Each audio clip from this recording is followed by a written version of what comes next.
This Sunday,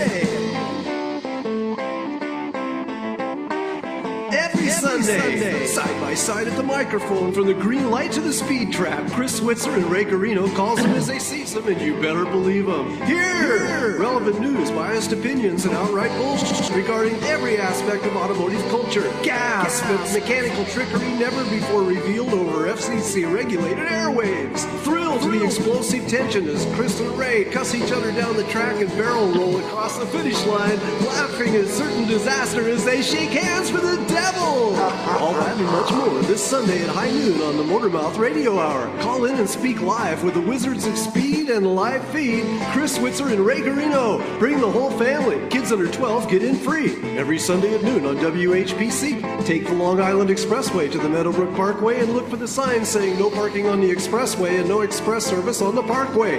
Go right on Highway 24 to Garden City. $2 all-day parking includes pit pass. Sunday!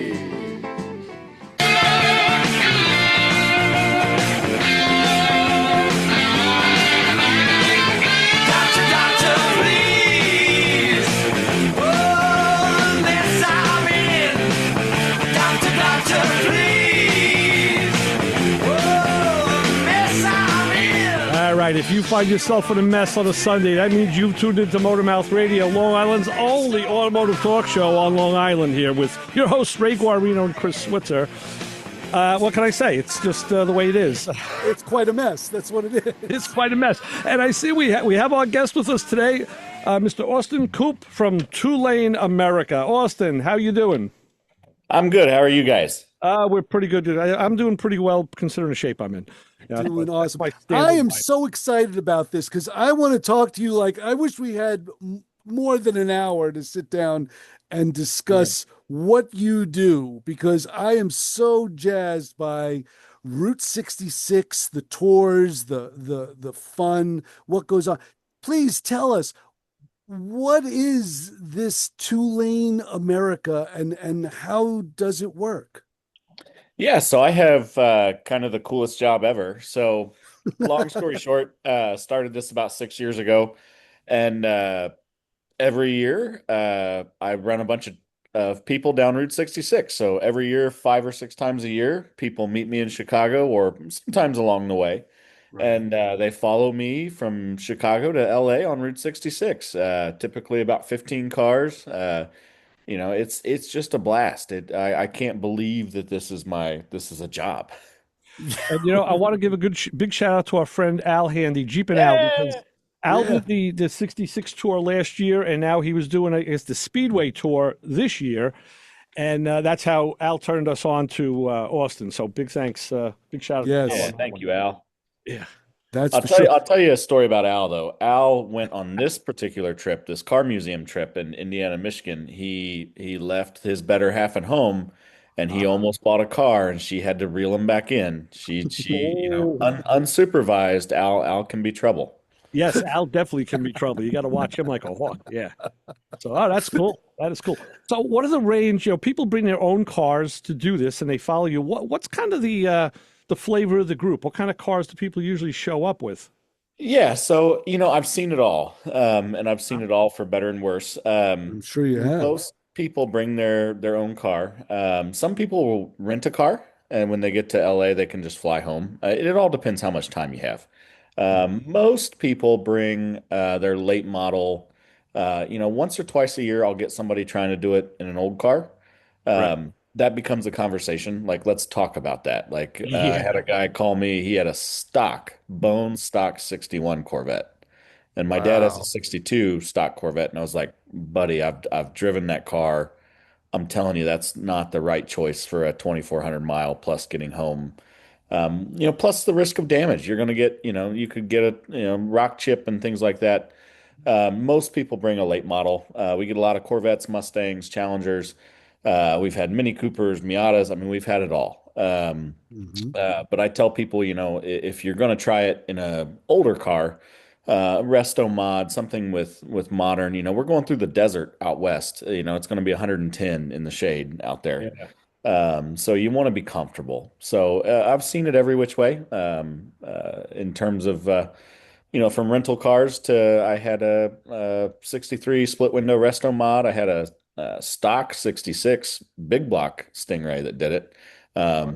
That got a little hot with the side pipes and the, 4 speed and 411 gears. It was a little hot for them, but I've seen it all. But I tell people, a late model car is probably more comfortable. And I Mhm. tell people, you know what, you're going to see all these cool places. If you want to take your toy car, if you want to take your car show car to some of these places to get photos, you'll know where to do it. But doing the whole thing and getting back home, your show car is not the right choice. It's not the car that you want to test it on. You want to know that you've Right. driven that car Right. multi-states previous. Exactly. So what do you drive on the tour, Austin? A super exciting rental minivan. A rental. Well, You crazy. You are crazy, young man. The number of miles that I've logged in a Chrysler Pacifica would blow your mind, but that has a lot of advantages. First of all, that's where we keep the cooler with water. We've got a thing of snacks. If you're in a sports car and you run across a neon sign you can't live without, we can throw it in the van and ship it, when we get to the next city. So the van comes in really handy, and quite honestly, the van has good mirrors, so I can see what's going on in back, and it's well, I just let you know, Al is with us, but he said he lost the signal about an hour and a half from his house. So he can't hear us right now. He lost his internet signal. But I was going to say, when I did a lot of motorcycle rides back in the day, and on the bigger ones, or when we had enough people, we would have like a chase van, and that van would, of course, be in case someone. And I was in that van once on my with my own. I split a sprocket, but it was also for other things. When you make a stop, you want to pick something up, you have a place to put it, or yeah, the wife absolutely. gets Yep. fatigued, yeah, throw in a van. So that's great. That's really So, what are the highlights of the trip, Austin? I mean, like, give us some. well. Al sent me this He said, Ooh, "Hey, that's the trip he just did." the So itinerary. Al sent you the Midwest Motorhead Tour itinerary. So And Al, uh, the trip well, Al just did is just a well, bunch of car museums in Indiana and Michigan, yeah, and it's phenomenal. But Route interesting. 66, well laid out. Yeah, it looks Yeah, like a maps. quite I an mean, itinerary. Quite yeah, an itinerary. very easy to follow. Yes, very. Mhm. I tell people, Route 66 is like one big episode of American Pickers. So you're seeing a bunch of vintage filling stations and kind of rusty gold, and then you're going to a few car museums here and there. But what I always stress to people is that it's so much more than that. So there are people that do Route 66, and that's what they want to see, and that's all they want to see, and that's Right. fine. There's nothing particularly wrong with that. Our trip mixes in a lot of other stuff, like we go to St. Louis. Well, let's do the Arch while we're there. Yeah. Yeah. When we get out west, we're close to the Grand Canyon. Why not do the Grand Canyon when we're right here? Oklahoma City, Hmm. we do the Oklahoma City Bombing Memorial. Oh. We do these extra things that, I always tell this story. I had a lady stand up at the welcome dinner and she's like, I don't want to be here. This is my husband's idea. I think this sounds dumb. I don't like cars. I think this is a total waste of 2 weeks. Wow. Hey, Wow. By What a joy. by day 5, she was buying matching t-shirts for all the women in the group. She was having so much fun. She, in fact, ended up inviting her daughter to come to our farewell dinner because she wanted her to meet all of the friends that she'd made. wow. So it's more than just cars. It's more than just stuff from the 50s. It's really a snapshot of America. You're covering 8 states. I'd tell everybody take a picture out the front window of just going down the road, because it Yeah. starts out cornfields, then it goes to kind of the Ozarks, then it goes to the flatlands, then all of a sudden you're in the kind of red rocks of New Mexico, to Arizona, to the desert. I was like, just take one picture each day and then look at them all in a row and see how, you get this snapshot of America. Right. Right. Yeah. Very No, true. that's That's great. because I'm thinking, yeah, when you're on the Chicago side, you have so many more things to do. But when you get into like Arizona and New Mexico, what is there? The mind boggles. Like other than seeing mountains and rocks and sand, cactus, Yeah. Yeah, it, so if there's I'm an being honest, itinerary there too. my trip, we shortchange Illinois a little bit. We only do really one day in Illinois. Some of the best, I kind of put it this way. as we travel west, some of the very best museums and old restored filling stations and stuff are between here and like Oklahoma City. Hmm. And then once we get to New Mexico, the scenery becomes kind of the star of the show. Route 66 sometimes is a frontage road to the interstate. When it's a frontage road like that, we're taking the interstate because I want to see more stuff. Our trip in 13 days, we can't do every last little bit of Route 66. Right. Um, when we get out west, that's when the road starts to curve, just like the animated movie Cars. They have a montage that shows like where Route 66 went and then where the highway went. We drive that part of Route 66, and that's when the road starts to, you get a vibe. You start to imagine what it was like for like the Dust Bowl guys trying to make that trek in a jalopy, just loaded down with everything they own. It's hard to explain. When you get out west, it really starts to feel like an adventure. Yeah. I'm Yeah, it's all sure like of you want to be that. in a Conestoga wagon, with an LS in it. That'd be nice. Yeah. No, that makes a lot of sense. What are some of where would you go like what would be like a place to stop and eat? There's because Yeah, yeah. I'm sure like there are restaurants along the line as well Yeah, that I mean, are and part of the Route 66.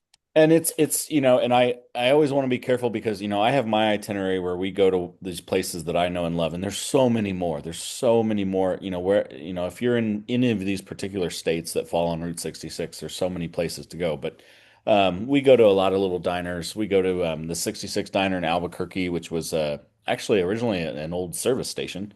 We go to the Ariston Cafe in Litchfield, which is dates back to the 20s.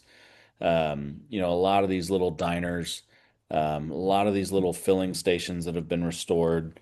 It's so hard when people ask me, what are your favorite stops or what are your highlight stops? Because the Yeah. whole trip is, we're stopping every hour or so, sometimes every 30 minutes for these little like mom and pop places. And I always tell people, the best part about Route 66, the stops we make are great, but the people we meet at the stops Yeah. are the best part. And anybody that's been on my trip will tell you that. Anybody that's done Route 66 on their own will tell you that. These people that are just salt of the earth, the my vendors, these places we stop at are just the best people. They one in particular, two in particular, like Gary's Sinclair Station in kind of middle of nowhere, Missouri, just outside of Springfield. We get there and it's a vintage filling station that's been kind of added on to, and they come out and they've cut up watermelon for us. They've got coffee for us. They just everybody's your friend. The original owner, he had a saying. He said, "Once we meet you, you're a friend for life." Right. In fact, when he passed away, they had patches made with his face on it that said "Friend for Life." And those of us that knew him, we got patches. And Right. his daughter and her boyfriend now run it, and they have that same attitude. That's Same thing, Jackrabbit Trading Post out just outside of Winslow, Arizona. They bake muffins for us. They're just the people you meet are the highlight of the trip. It really is. so. Let me ask you this, Austin. Do you live in like a metropolitan area, city type Yeah, environment? I'm downtown Chicago. Okay, Oh, so I'm in New York, Chris is in Connecticut, and yeah, I mean, I just went upstate New York on Friday to Rhinebeck. There was a big car show swap meet, and ate at the Ever Ready Diner, which is still all neon and Art Deco, and once you get over I was gonna say once I get over the bridge, but then I'm in Chris's area. So once I go over the bridge past that area, you're right. It just opens up, and people are so nice. And I said, boy, I used to come here all the time on motorcycle rides, and I used to bring the family up for the fair. And we haven't done now. The kids are all grown, and also it's been a while. And I'm reliving it as I'm with the guys I'm with, and I'm like, wow, I got to come back up here again. It is so nice, and everybody's just laid back and friendly, and they'll talk to you. They don't have to have the city face on. I always told the kids you got to have your city face when you walk down the street. Get away from me. So right. you're right. I should be doing that. That's being retired. I should be doing that. What, Chris? So, I'm like wondering, do they know that you're showing up? Like when you say they have watermelon out for you and Yeah. coffee out for you, like they know a day or two beforehand that you're going to show up with a mob. Yeah, as a general rule, it's a bad idea to show up with 30 or 40 people unannounced. Yeah. I've done it. And but yeah, over the years I've built relationships with just all these wonderful people, and I kind of let them know when I'm coming, and that affords us also some extra stuff. Like there's a theater in Oklahoma, Miami, Oklahoma. Um, this theater that if you didn't know any better, if you were just driving Route 66 and you hadn't researched it, you would drive right past it. Mhm. Okay.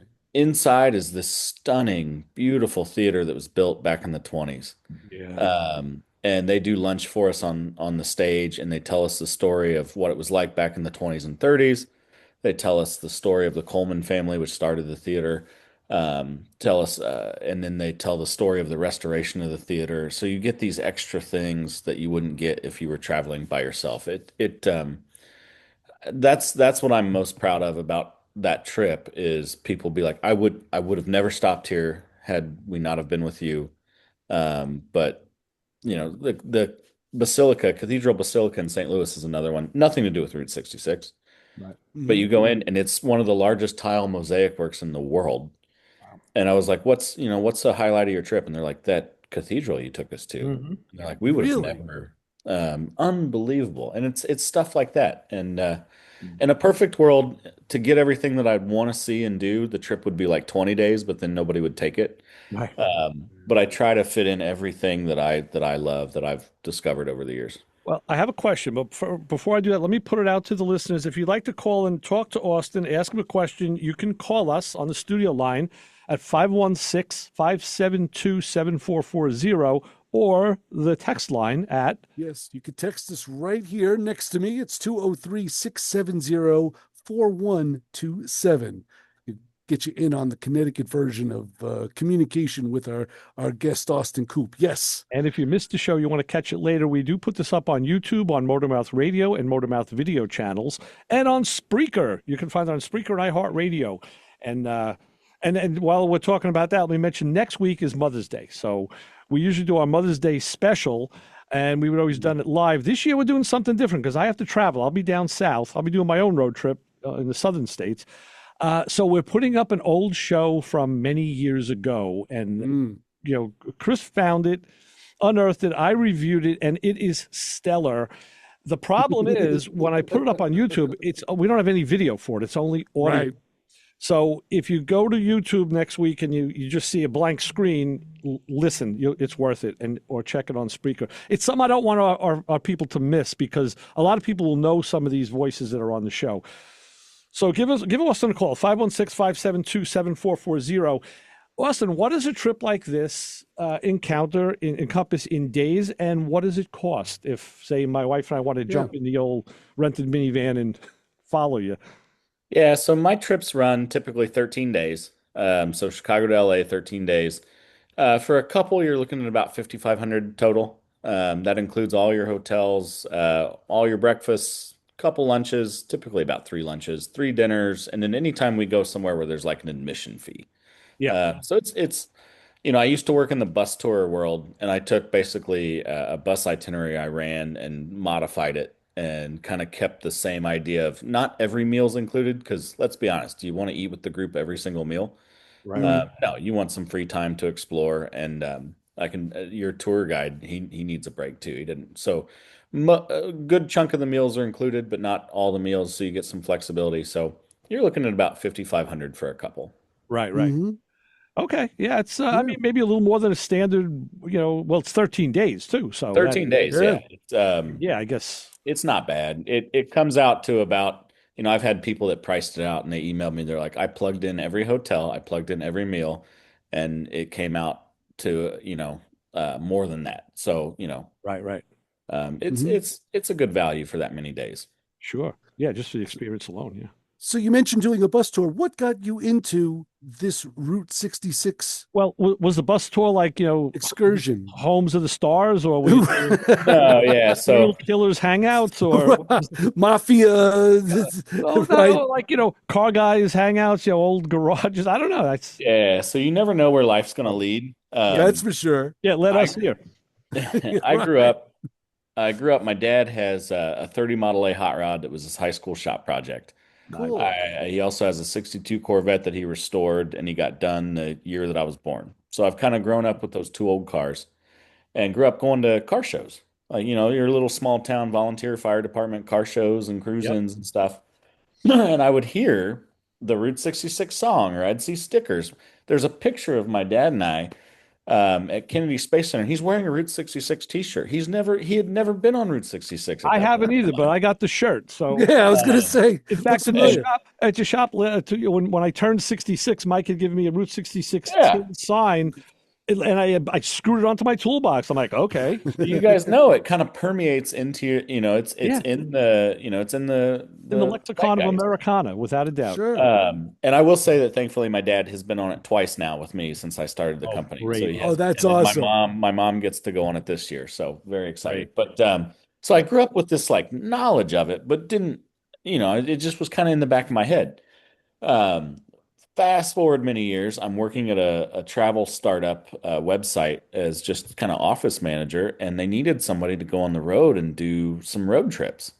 And so I started to get to go on Route 66 and write articles about it, and just started to get to travel around the country, and I just loved it.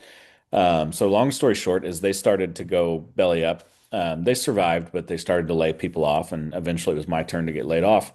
I was just looking at what I didn't want a desk job. And I was like, what can I do? And I found a big tour company, international tour company, and they hired me to start running tours. And one of my routes was Route 66. Austin, hold that thought because we have a call. Yeah. Let's go to the phones and the fun and say, hi, caller. You're on with the Motor Mouths and Austin Coop. Chris, Ray, and Austin. Good afternoon, gentlemen. Hey, Bob, how are you? Robert. I'm doing good. I have one comment to make, and then I have a question for Austin to finish up my conversation. Austin, what you're doing is you're sharing memories that these people are going to share with their grandchildren at the Thanksgiving table a decade from now. Yeah. Sure. You're true. making memories for families. Absolutely. Yeah. And it's something like that. You talked about the guys going up the Rhinebeck. Those flashbacks of great times. Yeah. So your program your venture sounds very interesting. But I'm going to have this one question to leave you with. So we haven't been west of the Mississippi, and we've been searching high and low, and we were wondering, have you found the other half of Chris's brain in your travels? Oh, God. I don't think so. But, Bob, I was going to say, I was up with two of my good buddies. No, that's long gone, Bob. That's long gone. I'll tell you, we went in Rhinebeck. I was with two of my retired cop buddies up there, and we did this a couple of years ago. And on the table was a bamboo made sign that just said "Happy Campers." And I took it, I hold it over, and we got a selfie of us with the Happy Camper sign. And I will remember that for years to come when I look at that. Just what it's like spending time with your friends, just in a relaxed environment, and surrounded by cars and good food. So, well, Austin, I congratulate you on your endeavor. You found a nice little niche for yourself and your troop and your family, and you presented a great afternoon for us. We've been listening here at home, and let us know when you find the other half of Chris's brain. And on that note, Bob, I think you would be a good tour guide too. But I think people would maybe jump off the bus once they got into some of the deep dive of where your psyche would go. So I don't know, but I would stay. It's funny. It's the off-beaten trail thing. Yeah. That I would like, like the stationery store down the block that no one's been to, Yeah. Like you mentioned the Sinclair gas station. Right. I would be all over that, because I remember Sinclair, you know what I mean? Yes. So Sure. And there's one in Anyway, Baldwin, guys, Bob, on Millburn and Merrick Road is a Sinclair station. Yeah. yeah, there's one in Norwalk.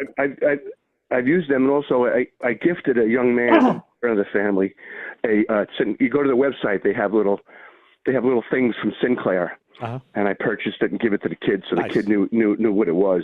Nice. But thank you for a great program, guys. Thanks, Bob. Thanks for the call. Hey, thank you.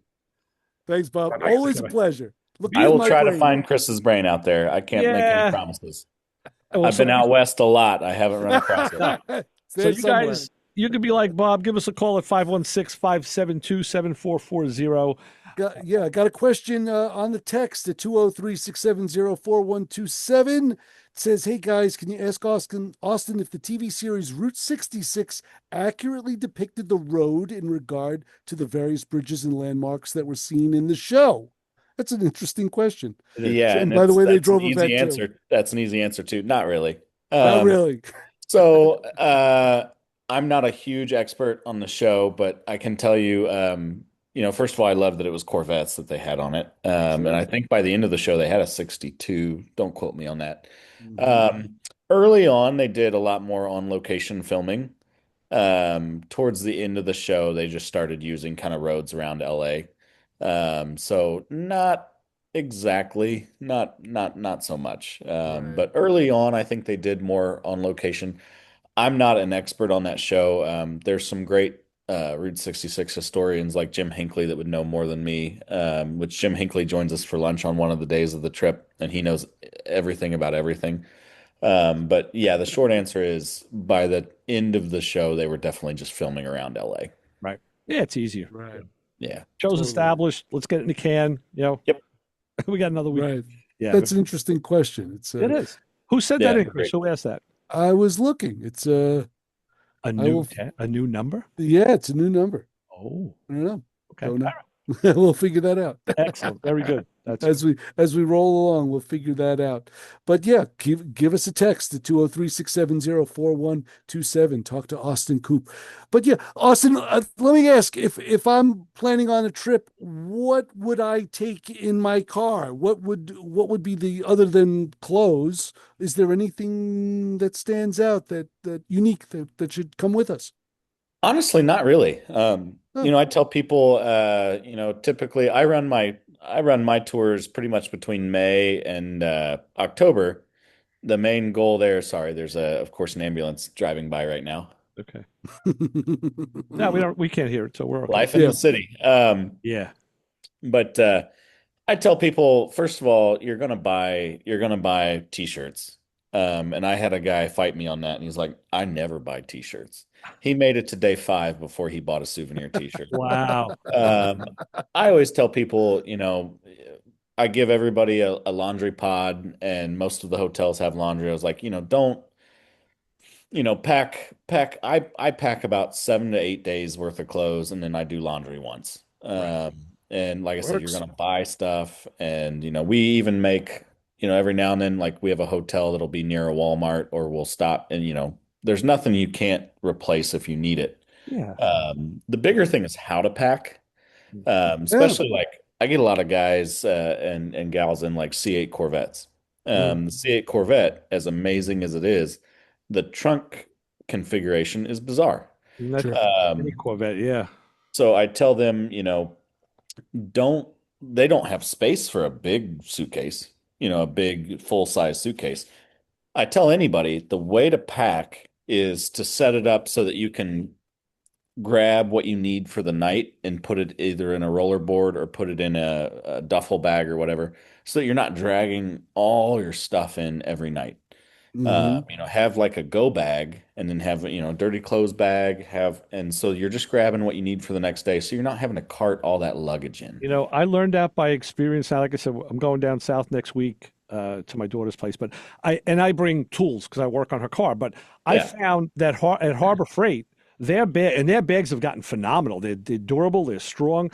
And you buy those, and I just segregate. Like one bag has all my lights and chargers in it. So that's segregated. And of course, I have tools. But even for myself, all the toiletries and stuff, that goes in one bag. And you can carry 3 or 4 of them under your arm, because now they're lighter because they're smaller. And you can pack, if you're staying overnight one place, just enough clothes to change in there. Boom. And your main suitcase stays. So that is actually a great idea. That's great advice. Mm-hmm. No, that's for sure. What kind of vehicles other than Corvettes? Like, what is a vehicle that you've seen that you've been like, that is a great thing to traverse down Route Hupmobile. 66. Yeah, right. Studebaker. Big DeSoto. Yeah. Fire dome. Yeah. Yeah. We had a guy last year in a two-door Bentley. What is that? The Continental, the two-door Bentley. That was a nice, comfortable ride. Sweet. Uh, Sweet. and I've seen a lot of people try to rent Mustangs. I get this question a lot. Like people want to rent a Mustang convertible or some sort of convertible. Right. Realistically, they don't have the top down as much as they think they're going to have the top down. Yep. Start to get hot, Yep, it sure does. Not only does it get hot, but the wind smacking yeah, you. you just, Chris, after a while. Maybe we're onto something, Chris. Maybe we get a few more people. We can do the Camry Caravan. Because look, I just bought a 31-year-old Camry as a daily driver, and Chris has one that he inherited, and we'll be like the Camry crew here. It'll never break down. I mean, the AC blows cold, so. And if the three of us did the trip in a convertible, we'd be so sunburned on our head by the end of it, nobody'd recognize us. So yeah, right. Big floppy hat. Right. I just tell people you want to be comfortable. You want to be comfortable. So it's a long trip. Plus, if you're driving back home, but I've seen it all. I'm trying to think of other. I get a lot of people that if they're doing it in an old car, it's typically a lot of them will have a 1966 something or other. But I mean, I've seen it all. Like I said, Miatas, Mini Coopers, Challengers. Like you said, Resto Mod, yeah, a Miata if you're 30 or under, Yeah. But if you want to get out and walk, yeah, it would be nice to have like maybe a Jeep Wrangler. But anyway, no, but like you said, that's great advice. It's you want to be comfortable. So like I wouldn't take my Fiat Spider. No way. It's like I drive it for a day and I'm cramped. I couldn't do 13 days in it. But yeah, but the beauty of it is and that's why I like to drive places, because I'm in the car that I'm traveling in. I have snacks available. I have my water, whatever I want. It's a more comfortable environment than, being on a bus or being or even flying. But that's I think it's the best of both worlds. You get a little bit of freedom to have your own vehicle if you decide you need to. I've had people that. At some point they have, friends or family in a certain place that's a short detour and they're able to break off from the group and go visit. You just get a little bit more freedom and flexibility. Right. Yeah. Like Al was saying, like his Chrysler 300. Yeah. When you have a car that's comfortable, it's traveling is a lot nicer. It's a lot easier. No, it's for sure. So you know what else is easy? We're at the bottom of the hour. Also, we need to take our mandated break here. So we're going to do that. It's only going to take us a scant couple minutes. I need to tell people, as I look out the WHPC weather window, that our WHPC weather forecast is powered by Pantano's Gourmet, with locations in Uniondale. And yes, we will be bringing New York bagels down south like we always do. We can't go unless we bring bagels. So today's weather, it's a mix of sun and clouds. They were calling for some rain, but we don't have it now. High of 58 tonight, clear skies, low of 48. Tomorrow's going to be sunny, high of 66, like Route 66. That's nice. And then partly cloudy at night. So, and then it'll be dark again, and then it'll be light again. And I must mention that if you're a proud member of the Nassau Community College alumni, like myself is, you can find out more about the Nassau Community College Alumni Association by visiting ncc.edu/alumni. With that, Chris, do we have an honor group of the hour today? Yes, we do. The Motormouth Radio Honor Group of the Hour this week is a very dedicated and slightly overcommitted group of automotive individuals. Check this out. The folks who spend so much time ordering car parts online. They could have already driven to the parts store, bought it, installed it, and been back on the couch. You know the move. It starts simple. I'll just look it up real quick. Next thing you know, you've got 14 tabs open, 3 different parts numbers, 2 forums from 2007, and one guy named Boosted Tony swearing it only fits if you shave the bracket a little bit. Yes. Then price checking, then it's reviews, then it's, well, if I'm ordering this, maybe I should upgrade that.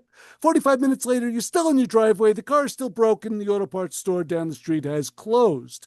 Meanwhile, the guy who just walked into the parts store said, I need one of these, and left. He's already done and eating dinner. So if you're an online parts researcher and a comparison shopper or a late night checkout cart abandoner, then you were part of the Motormouth Radio Honor Group of the Hour this week. There you go. Excellent. All right, so stay tuned. Stay where you got it. We got a couple promos to play. We got a new one. It's a new old one. You'll hear New it old again. one. You'll hear it again if you listen to the Mother's Day show next week, and you'll hear about it again. So we'll be back with Austin Coop, Ray Guarino, Chris Switzer, Motormouth Radio, 90.3 WHPC. Keep it where you got it.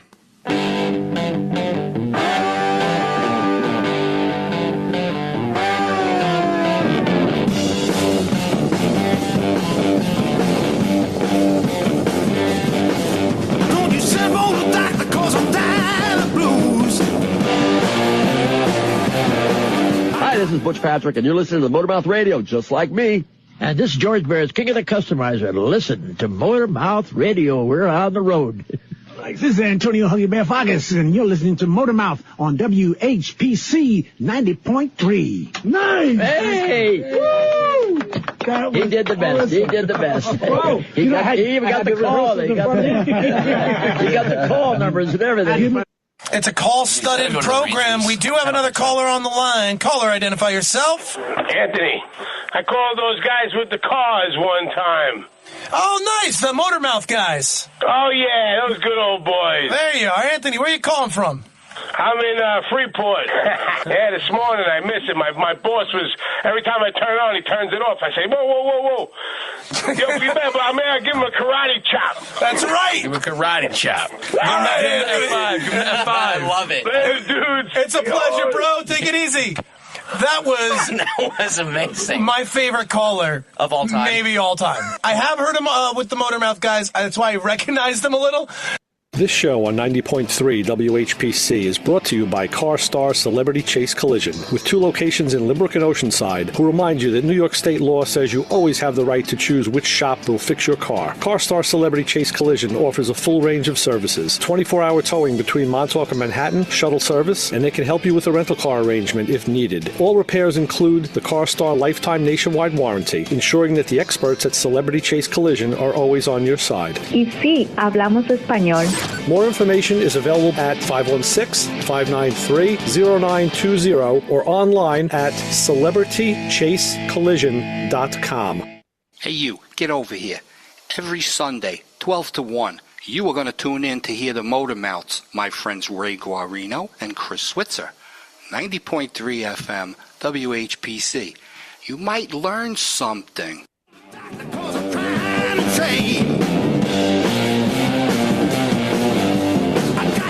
Yeah, you may learn something here. You never know what it is. You may learn something about good music or how to take a tour and have a great road trip with friends and maybe even family. And we're going to do that with Austin Coop right here from Tulane, America. All right, guys, we're in the second half of the show. Let's get the phones going. People call us. Speak to Austin at 516-572-7440 or give him a text at Chris's hotline. 203-670-4127. Austin, I want to tell you just how this, people always say, boy, you spend a lot of time behind doing the show. And I said, yeah, you know what? I left the house today. I didn't have any music with me. I had taken it out of my bag because I did something a couple weeks ago. So I always keep a couple of extra, just a couple CDs lying around. And I said, I'm going to a radio station. We got music, but it's on a shoestring, believe me, Austin. Sometimes it's like, oh boy. So okay, I'm raring to go. Want to take the trip? What's the next step? What happens at that point? Where do I go? What do I do? Tell me, guide me, almighty tour guide, sir. Yeah, so we try to keep it pretty simple. There's a website. It's twolaneamerica.com, but it's the number 2, so the numeral 2, laneamerica.com. All my info's on there, my phone number and email and everything. And I always tell people, maybe you can't do my trip, but you have questions or you're going to do 2 days out, on some stretch of Route 66. Feel free, anybody listening, feel free to reach out. I've been a tour director all over the United States for about 10 years now. If you're thinking about taking a trip anywhere, I'm happy to give free advice. But for our tours, it's twolaneamerica.com, just the number 2. And it's pretty simple. We do a little deposit, which is fully refundable until like 30 days before the trip. As I was starting this company, it was COVID times. And I heard so many horror stories of people trying to get their money back from a cruise or whatever it may be. Yeah. And I was like, I'm going to keep it simple. Let's just do it this way. And I'm glad I'm glad. And I get people that are like that do have to cancel. Like obviously we don't want anybody to have to cancel, but I get a lot of people that they say, they canceled and they're like, wow, that was easy. Thank you. And I'm like, yeah, you got stuff going on. Let's just back up a bit to where you started because we left off before with wondering what kind of bus tours you did previously. We never did get the answer to that. I'm curious. Yeah, so I was working for a big international bus tour company and was doing bus tours all over the United States. So I've checked off like 46 states now. Wow. So I'm getting there. And when I would do Route 66 in particular, I would ask the people on the bus, I'd like, if you had an opportunity to do this in a car, would you have done it that way? And they're like, oh yeah. And I do offer a bus tour too, which is great. But I had done like Good Guys Power Tour. The Hot Rod Power Tour, and I'd done Good Guys like their All-Star Tour or whatever they call it. I'd done Many Takes the State. So I'd done some of these cross-country road trips and saw, that. And then I'd also done the bus tours. And I was like, what if I combined the two? What if I made some sort of mixture of the two? And that's the way the whole idea was born. I mean, I remember the first year it was basically took 2 weeks vacation from my full-time job. And I remember meeting the group. This was 2019, meeting the group in Chicago at the hotel. And I was like, these people paid me money. I was like, I have no idea if this is going to work. Wow. Back then, it was we had an itinerary book, but it looked nothing like the one now does. We had radios, but they weren't nearly as good as the radios I have now, thanks to one of my guests that is a radio fanatic. And we had no, now I do a WhatsApp group where I message everybody the GPS link for the very next place we're going. Oh, great. Just lots of these little things. And I think back to that first year and I was like, I don't know how we made it to LA. Right. That first group will always be near and dear to my heart because I was flying by the seat of my pants. Yeah. So do you log your miles? Do you know how many miles you've put under the old shoe sole? I wish I'd tracked it better. I had a guy that actually does like horseback tours that he told me about a company. He's like, man, they log all their miles. And he's like, you should do that. And I did count it up and did a rough estimate. I'm well over 1 million miles at this point. Right. But I would say personally, I do about 60,000 a summer. Wow. But then, living in the city during the winter, I don't drive anywhere unless I absolutely have to. Like my friends in the suburbs, I'm like, I'm not driving to see you. You're out of your mind. I was gonna say, after the summer, do you feel weird just standing still? It's like you got a lot of forward motion. You need it. Yeah, it's you come home and it takes about a week of laying around and before you start to recover. Yeah. Sure, it takes a lot out of you. So yeah, there's really no way to get lost in this, right? No, about the longest I've had anybody kind of off the farm is about 15 minutes. You figure it out. Yeah. That's cool. So this Speedway tour that Al had done, tell us a little bit about that, because that's yeah, I love that trip. That trip happens once a year, always the last week of April, which always coincides with my birthday. And it's a good way for me to kick off my season. That one basically is kind of a car lover's dream. So we start at the Indianapolis Motor Speedway. We do the Kiss the Bricks tour, so you get a chance to kiss the brickyard. We go through the museum. This year at the museum, I saw a group of kids, and there was like a local news station filming. I'm like, why? They must be really hard up for content. And I looked, and their tour guide for the museum was Scott Dixon. And I was like, oh, okay, that makes more sense. But we do the museum, and then we run up to, we actually get to go to my hometown to an old filling station that's been converted to a diner. So everybody gets to meet my parents and have lunch. We do, James Dean was from Fairmount, Indiana. Shout out to the big car show they have last weekend of September every year up there, the James Dean Festival. They have a museum there that has all of his stuff. So his family still lives there in Fairmount, and they've donated all this stuff. We're talking this script from Giant, the knives from the knife fight in Rebel Without a Cause. Wow. One of his cars, one of his motorcycles, just as crazy. His address book which has, plumber, electrician, Elizabeth Taylor, Rock Hudson. I mean, it's unbelievable. It's like Chris's book. Yeah. In this little small town in Indiana. Wow. And then we go up to Auburn, the Auburn Cord Duesenberg Museum, National Auto and Truck Museum. They get to sit in a GM Futureliner. Nice. Oh, wow. And then full day at the Henry Ford Museum, the Roush collection, and then the Gilmore. If you've never been to the Gilmore is top notch, definitely top 5 car museum in the United States.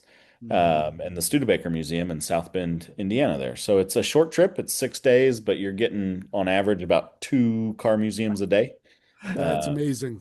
And it's a good little trip. Yeah, I just got a message from my buddy Rick and Cliff, who I did the Rhinebeck trip with. And Cliff has this thing. Everywhere we go, whether it's in a car museum or a guy's shop or a facility or out at a show field, he saw at Rhinebeck a big pair of steer horns. And this thing is like, man, we got to buy those, and we got to buy this caddy and bolt on, and we got to go and do like Route 66 or go down to Florida with a convertible.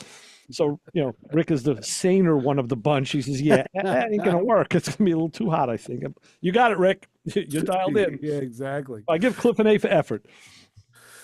Do you come across any weather at all? I mean, has that been a factor in the trip? I try to keep an eye on it and try to do a good job of watching out for it. Over, the 6 years of doing it, we've had where, it interrupted the trip versus, like we have to pull over and kind of hide under gas station canopies. Right. I've had that really only happen about twice. So we try to, we keep an eye on it and see what's going on. This year in New Mexico, I was worried there was supposed to be a thunderstorm in Santa Fe. And I'm kind of keeping an eye on it. We're watching for hail. I don't want these guys getting hailed on. Yeah, exactly. Looked like everything was going to dodge us in Santa Fe. I thought, well, that's great. As we were driving towards Albuquerque on the Turquoise Trail that goes through Madrid, if you've seen the movie Wild Hogs, it's the same Madrid from Wild Hogs. A storm developed in Albuquerque and absolutely nailed us. It did. But as a general rule, I try to keep a really close eye on the weather. That's the only time we've ever been caught in one that I haven't been able to like. What's your favorite weather app to use? Weather Channel or AccuWeather. Because we compare weather apps. We're always comparing. Yeah. Well, mine says this. Well, mine says that. Really? I know there's one that like tracks it based on where you're driving. I can't remember the name of it, but some of my guests were using it. But the way that we do our trip, but I don't know. I try to keep a close eye on the weather, and I know that especially the people that are in their their sports cars and stuff. I try to watch that. The Cobra guys. All right, so listen, Rick chimed in. Now Cliff, because he didn't want to call, which I wish he would have. He wants to know what you think the best 1-day stretch of Route 66 is. Oh, great question. That is a great question. I would say probably if you're out in Arizona. From Seligman or Williams, really. I'll go ahead and just say Williams. So Williams, Arizona, so like Grand Canyon area. Williams is a cool little town. Williams, Seligman, Hackberry, Kingman, and then Oatman. So basically, I would say like if I had one day where you get a little bit of everything, you get good scenic driving, you get good old school places. I would say Arizona from about Williams to that also gets you Oatman, where all the wild donkeys run through the streets. Oh, wow. So like Williams to about the California border, I would say is probably the most iconic. It's the part that feels like what you imagine. See, now I always, not having been on it, I always picture Route 66. I picture that northern section, not the Arizona section. I don't know why. That's always been in my. Yeah. I guess I need to do that trip. I'm gonna have to go talk to my wife about this. In theory, so part of the problem with Route 66 is there were 3 alignments of the road. So the road changed just like the cars changed. So when imagine in the 20s, you've got your T's and A's. Right. Post-war, all of a sudden, everybody's got these big cars. The road, they called it Bloody 66 back then because the road was too small. It was not set up. So immediately they start doing a new alignment of the road. Right. And by the end of it, you've got sections of Route 66 that were 4-lane divided highways. Yeah. Oh, wow. So out of that, you've got these three alignments, and then obviously it's been decommissioned. So about 80% of the road still exists. Some of it's gravel, some of it's dirt. We obviously don't take that. So you've got, in terms of doing a Route 66 trip, when can you stay on it continuously where it doesn't dead end or turn to dirt? Probably the best section for that is Oklahoma. You can do pretty much most of Oklahoma on 66. Where's the TP motels? Where is that? There's two of them. That's the part. Oh, wow. I mean, I'm thinking about cars again. I learned about it from cars, so that's right. Yep. That's pretty much, I think, how Route 66 has literally catapulted into the back. So there's technically there's three of them that still exist. One is at Mammoth Cave down by like Bowling Green, down by the Corvette Museum. So that one's down there, not Route 66 at all. The other two are in Holbrook, Arizona, and San Bernardino, California. Oh, okay. Oh, wow. Totally not what I thought, but that's that's cool. I know. Austin, do you get any regulars? Like, do people come in every year and go, "Hey, we're back"? Yes and no. So like Al's a great example. Al went on Route 66, had a great time, and then now we've got these other itineraries. The other itineraries were all born out of people.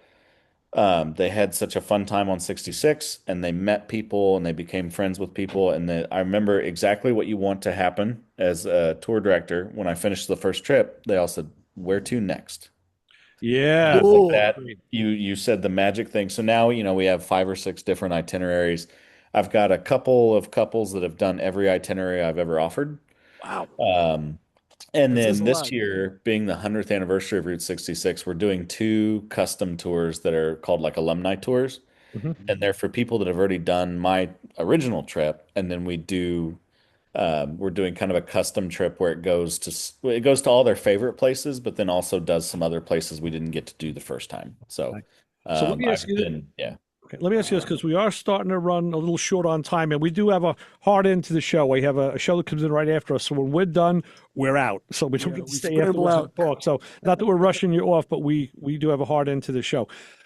We know about your dad's cars in his collection. Do you have any hot rods or collector cars in your collection? So I am fortunate enough to have, when I was 14, we bought a little $400 S10, 87 S10 truck that had been just beat to, I mean, it was a mess. And I spent 2 years with my dad fixing it up in the garage for when I turned 16. Nice. And he never told me that I couldn't sell it. And I remember a few times I tossed around the idea of selling it, but I just never ended up selling it. So I still have my first car. That's incredible. we did a good job fixing it up. It's aged well. It's not tacky. It's still like a good looking little truck.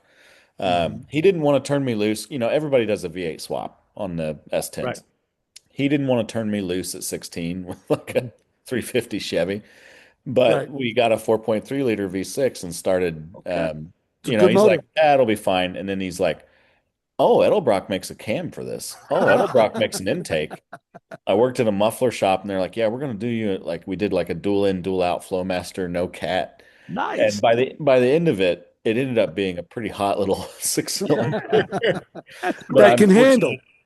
I'm fortunate enough to have my first car, which is pretty awesome. Very good. That's cool. I like to hear that. Again, preserving history, you're living history and showing people history, and you also live it. So you're our kind of guy, Austin. I got to tell you that. Yes, that's for sure. This coming from a guy that has the same car for the last 50 years. The man. Not me. No, Ray. I bought my Pontiac in 1975. So yeah, it's part of the family. But yeah, Austin, I'll keep you in rotation. I'd love to have you. We'll have to have you back on the show and talk about more of this stuff. You're a great guest. Yeah. No, thank you guys for having me, man. Anytime you want to talk travel and cars, those are my 2 biggest passions. So yeah, and I'm going to be traveling in a car in a couple of days. So believe me, it's part of my lexicon these days. But in different, and I've really learned like what different routes, truck routes, non-truck routes.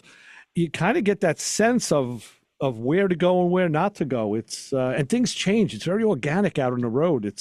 And not in a good way these days. There's a lot of nuts out there, and truckers especially. Some of them and some of the truckers are my good friends. They're the old school truckers. Those are the good guys. Those are the guys you want to hang with. But the new jack truckers, it's a bunch you got to be careful around. Do you run into any traffic at all? Has there so ever been a traffic jam? And the way that I handle, as I've done this more and more, I've kind of changed. It used to be we were always together in a line. We would leave everywhere together, we'd go everywhere together, everybody's in a line. The more that I do this, if we're going, like a good example is leaving Chicago. We always leave Chicago on a Sunday so that the traffic's not as bad. But that first hour is just highway driving. There's no point in us all leaving together and being on the interstate in a big long line. So I tell people, you need to leave between 8 and 8:15 to meet at the first stop. First stop gets us on 66, and then we caravan from there. So anytime if it's going to be highway heavy, the Midwest Motor Tour that Al just did is a good example. That's a trip where we're just kind of driving museum to museum on the interstate. There's no point in us being a line of 15 cars. That's dangerous. That makes us immobile, like you said with the truckers. A truck starts to shred a tire. Instead of one car having to deal with it, we got 15 cars having to deal with it. So we do a lot more. When we're on the interstate, I tell people, listen, we know where we're going. There's no benefit to us being in a line. That's for vanity. That's for me looking in my mirror like, look at all my cars. Yeah. That's vanity. And so now if it's going to be heavy highway, I try to spread us out. But if we're on a 2-lane road where it looks cool, yeah, that's when we want to all be together. Right. But if it's highway, I say, listen, we just need to get to the next place. Smart. All right, we're getting close. We're getting to the end. Austin, how can people find out about you and the tours? Any social media information, any contact information you want to put out? Please do. Yeah, of course. We're on Facebook and Instagram, 2 Lane America, and then again, the website is the best resource. It's the numeral 2, so the number 2 laneamerica.com. Anybody can call me or text me. My personal number is 513-827-8273. And like I said, not just for this trip. If anybody wants tips or ideas for day trips and anything, I've like I said, 46 states. I've been around the country a lot, and I want you to get out there and see the country too. So, use me as a resource, even if you're not doing my trip. Excellent. That's great. Great. That's great. That is. I know I want to do it because I love Americana, and now more than ever, I guess it's like I said, I love those little diners and little stops. That's what I want to see. I don't want to go. No, I'm with you. Now I just have to get my wife to, because she'll give that speech. My wife will give that speech. I don't want to be here. I don't. So I want to see it. I want to do the trip just to turn her around and have her enjoy it and buy T-shirts and all kinds of good stuff. Right. All right. Well, with that, we have burned the hour. Austin, we thank you very much for coming on. We thank Al for sending me Austin's information. That's always our listeners really take care of us. They really do. So we like to reciprocate in kind. So I appreciate the time, Austin, and we'll be in touch. Have safe travels, safe trips, and we hope to see you again in the future. Chris, what do I say for the people waiting for me out in the parking lot to hitch a ride in the new old Camry? Don't follow us home and go see America. You got it. So for Chris Switzer, Ray Guarino, Austin Coop, 2 Lane America, Motormouth Radio over and out. Next week it's Mother's Day special. Catch it on YouTube, Motormouth Radio, Motormouth Video, or on Spreaker. And we'll be back in 2 weeks live. Austin, thank you very much. Thank you, guys. See you guys over out 90.3 WHPC. See you, bye.